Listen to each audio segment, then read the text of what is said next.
Fourth and final, I hope it's welcome back. So far, what have we done? We've been doing some strategy workshops and giving you ideas that you can take and actually use with your own teams. On the first one, we did assessing the business, looking inside, looking at the 7 candles.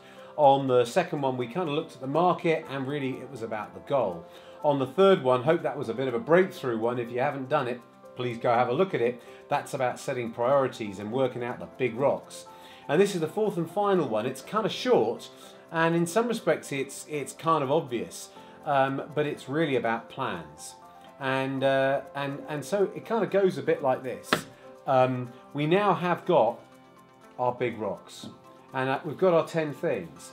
But the interesting thing is, those 10 things, if one of those 10 things is create the goal, get everybody bought into the goal, something of that nature, you know, what I understand by that, what you understand by that, you know, there could be a variance. In fact, you know, not could be, there will be. There are more, mathematically, there are more permutations of thoughts we can have in our head than there are of atoms in the known universe. So even what I understand by a goal would be unique and different to me than it would be to you or the other guy. So having a big rock and having a name for it on its own, you know, it's quite helpful because we're kind of generally pointing in the right direction, but we need to go deeper. We need to say, okay, what's the plan for that? So what you've got in the resources are some plans and a planning template.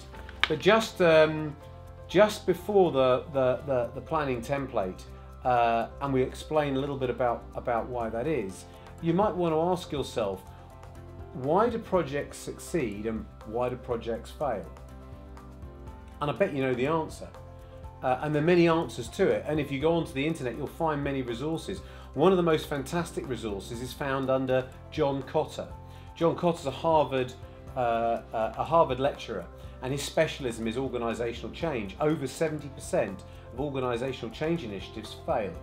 And what he's done is he's done a really, really large body of market analysis and research to identify a number of stages to actually create organisational change. And each of these big rocks is going to require some change.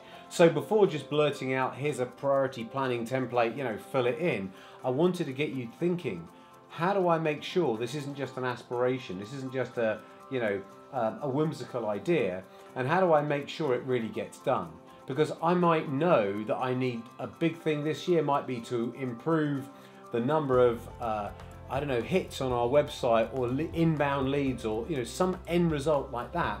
So I might need to have a project that improves my website, but that's part of a bigger project. But, you know, on a day-to-day basis, I'm responding to my emails, I'm seeing my customers, I'm doing all the things that I do, and I haven't actually managed to crack that big rock. So I need some plan. And Kotter is a fantastic resource. And what you see if you look at Kotter's 8-stage model is that all the research says if you go from one stage to the next, having not completed it, your chance of failure increases.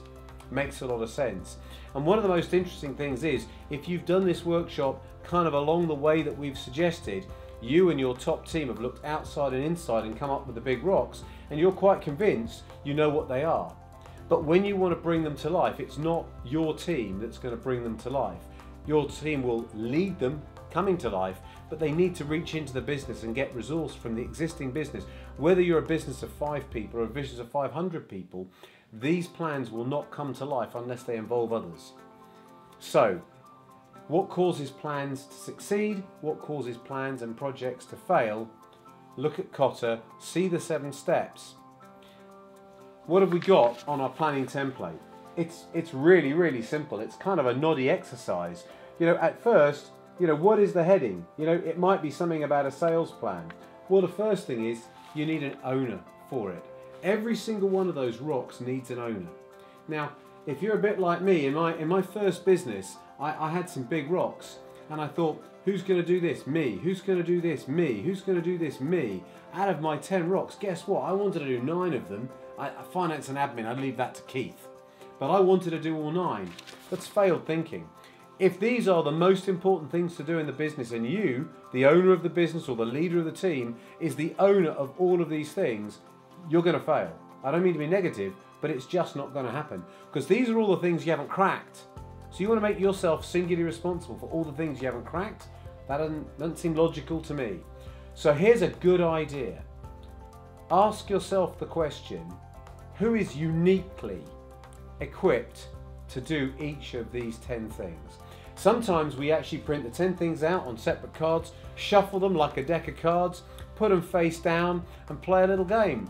We're going to hand them out to everybody at random. If there's 5 people in the team, we're going to have 2 each, and we're going to say, turn over your first card, look at it, do you want to keep it? Yes, no. It's about sales and I'm the finance guy. I go, hey, I don't want to keep this one. I'm going to give it to Alex. I'm going to give it to the other guy.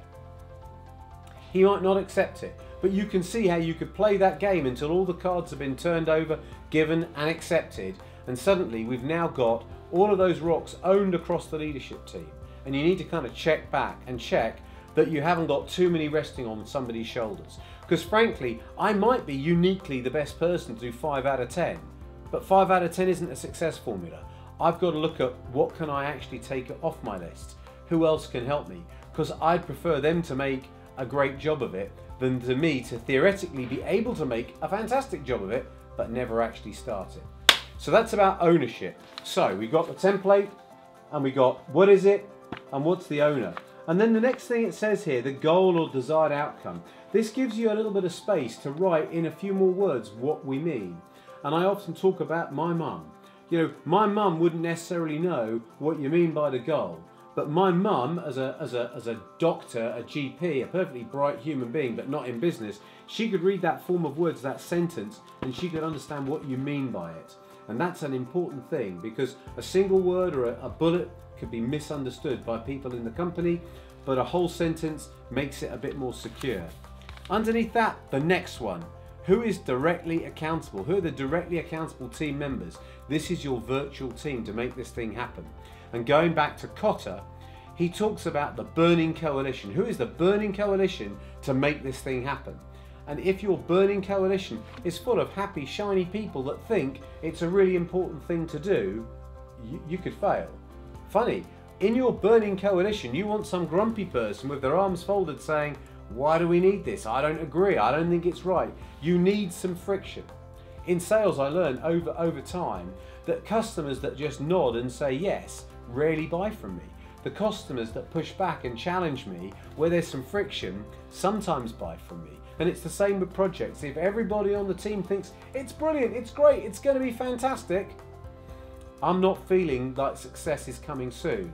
If there's some people there that are a bit gritty, a bit frictional. So go back to this, directly accountable, get some detractors on that team, because they're going to keep your feet on the ground and make sure it's a good plan. And then some really simple things. What are the big steps within that project? Step 1, step 2, step 3. What's the duration? What's the timeline? So I can say to people, by this point, by May, I'll have got to this point. Underneath that, if there aren't KPIs in your business that are going to be driven by this priority, why on earth are you doing it? You've got to say, what will I measure to prove that I'm achieving it?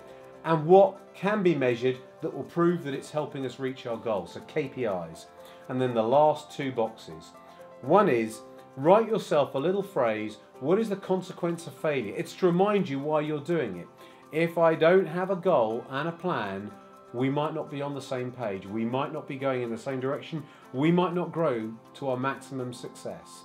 So write down the consequence of failure in that box, and in the other box, what resources are required. Because if I work for you, if you're the boss and I'm on your team and I've picked up this heavy rock, I might need some help from you or the company to go and do this. It might be money, it might be time, it might be something else. But if you don't write down the resources, you're presuming you've got all it takes.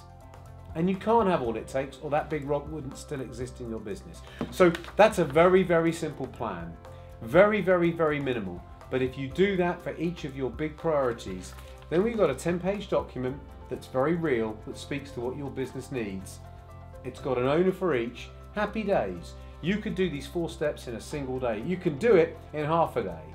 Fantastic. Spend some time working on the business rather than always in the business. Use these resources, and whatever you do, if you want to get more help, there's government funding available. Go to growthaccelerator@microsoft.com for help on that.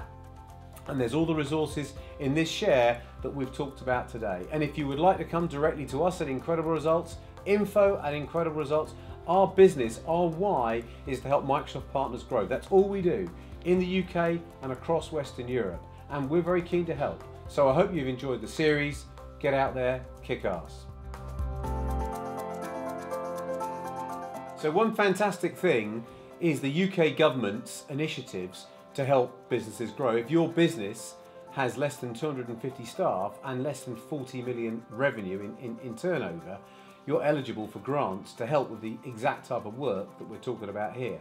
So be sure to check out Growth Accelerator at Microsoft.com, where there's a ton of resource telling you how you can get hands on that funding and how it can help you drive your business forward.